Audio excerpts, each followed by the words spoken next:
The question is still asked, where are we? And how do we know that we've arrived at a place when we are no longer in bondage to the conditioned machinations of a mind? This reminder of that occasion when truth and luck met at a crossroads, and they got into a rather heated argument about who was the most important of the two. So they decided that they would put it to the test. So they drew straws, and it was truth who drew the longest straw, and at that very moment a child was born nearby. So truth entered into this child, who was called Hakim. Now, because truth was always at hand, Hakim grew rapidly and was known to be wise beyond his years. But being such an intelligent and lively boy, he had an urge to travel the world. So he set out on a journey, and it wasn't very long before he came to a city, and when he entered the city gates, there was a town crier crying and calling for someone who could make the princess of the realm speak. Now the princess had somehow been struck dumb, and the king had put out an edict that whoever could make her speak would be given half his kingdom and her hand in marriage, but anyone who failed would lose their head. Well, it so happened that there were many who had already lost their head, but Hakim was armed with truth, a rather cocky young fellow. And so he decided that he was going to make the princess speak, win the kingdom and her hand in marriage.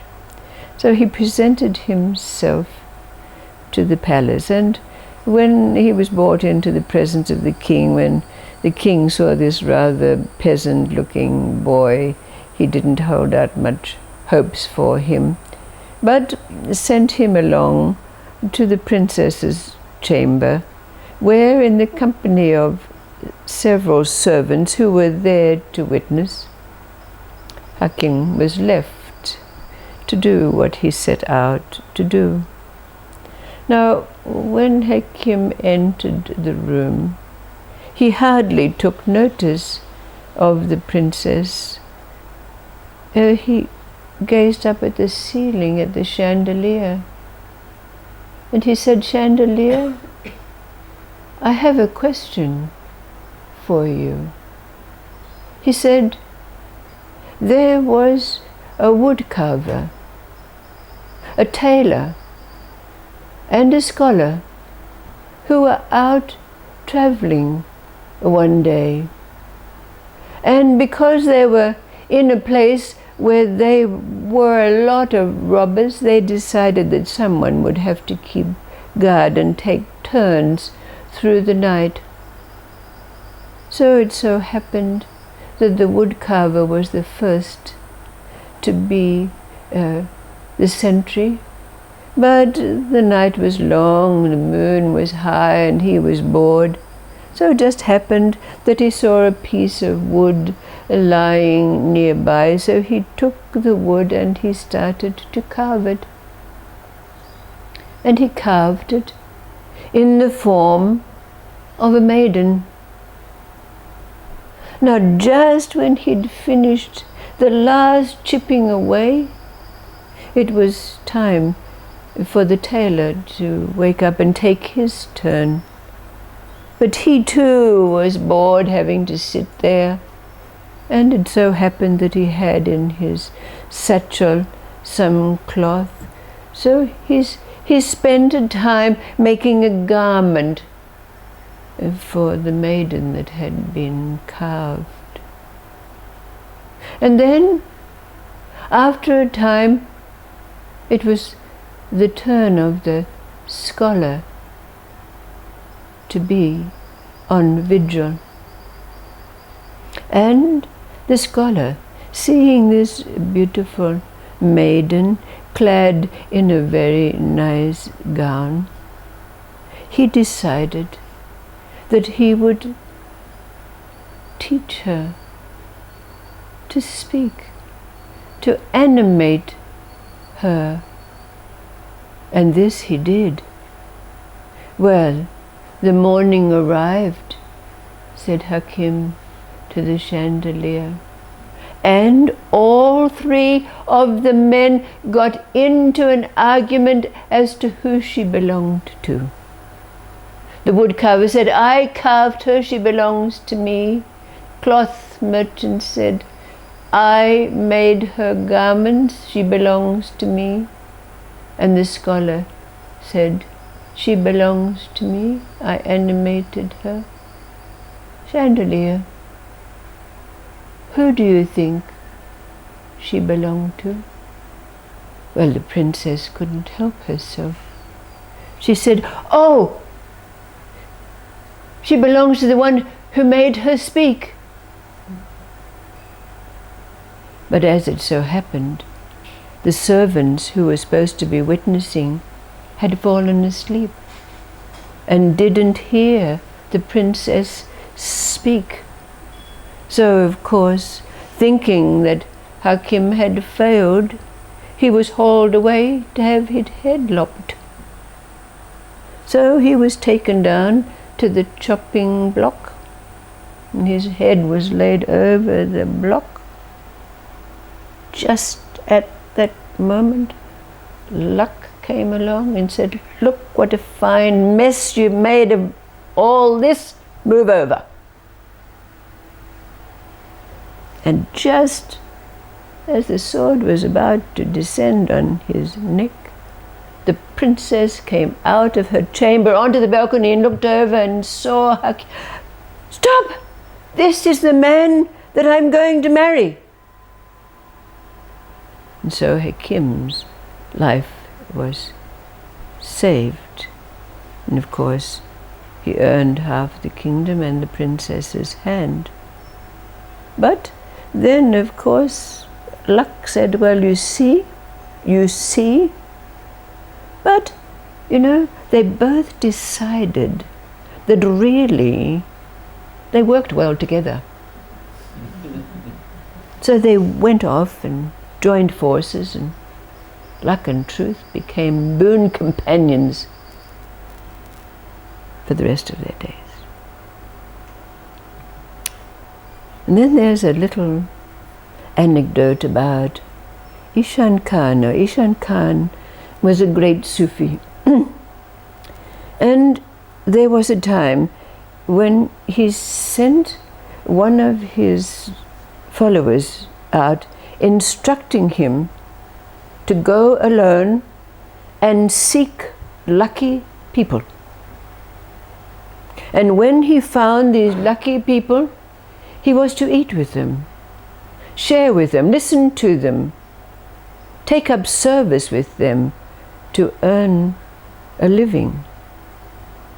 Now, someone asked Ishan Khan, why did you send this young man on this quest? And Ishan Khan said, well, lucky people are calm. But if I had have said to my follower, go out and seek calm people, he would not have understood what it was that was meant. So he was instructed to find lucky people. Now, the questioner asked Ishan Khan, but Master, what about if your student finds a real lucky person, not just one who's enthusiastic and optimistic and calm? Ah, said Ishan Khan, if my student finds such a one as this, he has found a true teacher, and that teacher will guide him aright, as well as bringing blessing to all.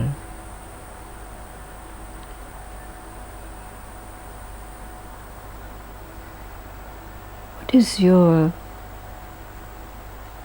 interpretation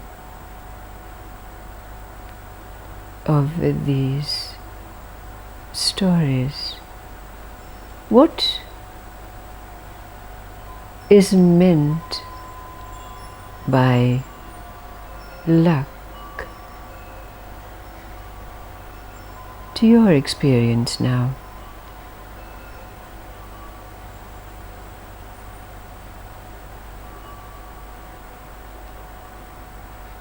Recognizing that in this place, beyond the thrall of the mind, there is calm. But why is luck, in this instance, synonymous with calm? What is this that you now find in your life?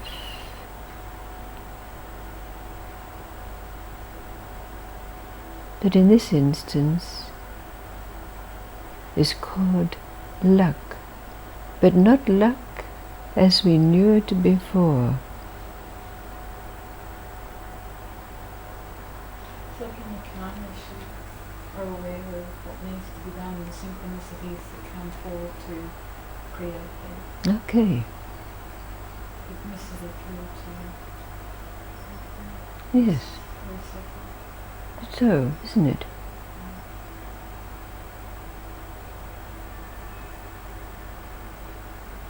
So how does that meet up with truth as we knew it and now experience it?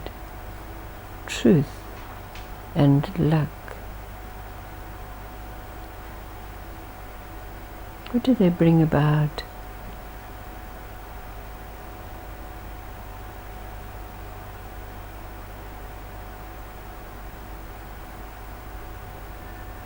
whatever's given to you in that moment is truth. You don't judge it. Okay. Different to her And how does this relate to how we now perceive luck?